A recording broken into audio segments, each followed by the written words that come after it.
Tovot. Chazak ou Baruch. Très bonne journée, Besarot Tovot. C'est vrai qu'en hébreu, nous sommes aujourd'hui le 19. Et le 19, c'est Yutet. C'est les initiales de Yom Tov. Ne vous inquiétez pas. Pas un Yom Tov qui veut dire la fête, où on n'a pas le droit de voir la vidéo, etc. Yom Tov, c'est une bonne journée. Comment on peut avoir une très bonne journée? Alors le message d'aujourd'hui, toujours on essaye d'être lié à la paracha. Et je crois que c'est un message très beau et très d'actualité. Yitzhak s'est marié avec Rivka dans la paracha de cette semaine, et c'est bien précisé dans la Torah. Vaikach et Rivka ishto, vayehavea. D'abord il s'est marié et après il a aimé.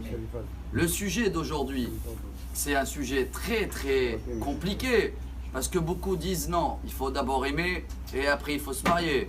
Et il y en a qui ont critiqué pendant très longtemps les religieux. Je parle des vrais religieux, que la statistique là-bas elle est 1 sur 10 couples divorcent pour des raisons.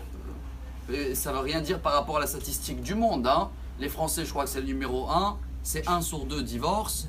Et même chez les autres, c'est 1 sur 2, 1 sur 3, c'est très grave. Donc ceux-là qui veulent prendre une référence d'amour des films ou d'Hollywood, je crois que ce n'est pas un bon exemple, parce que là-bas ils sont divorcés 5 fois, 6 fois, etc.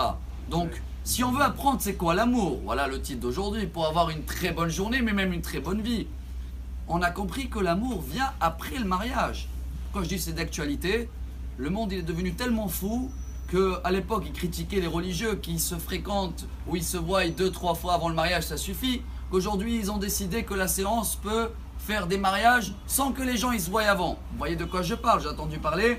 Ça y est, ils font un rencontre direct dans le mariage et ils essayent de tenir la route. Chers amis, c'est quoi l'amour dans la Torah?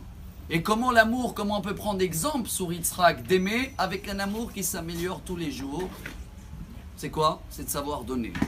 Si on s'engage de savoir donner, je parle d'abord dans le couple, mais bien sûr même autour de nous, quelqu'un qui apprend à donner, ça ne peut pas exister, on ne s'aime plus, si on ne s'aime plus, c'est qu'on ne veut plus donner.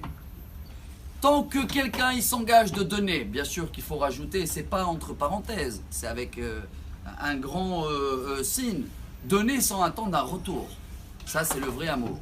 Si un couple arrive à le faire, même s'ils ne sont pas connus avant le mariage comme Yitzhak et Rivka, c'est après l'amour, ils se travaillent tous les jours parce que chacun est prêt à donner à l'autre.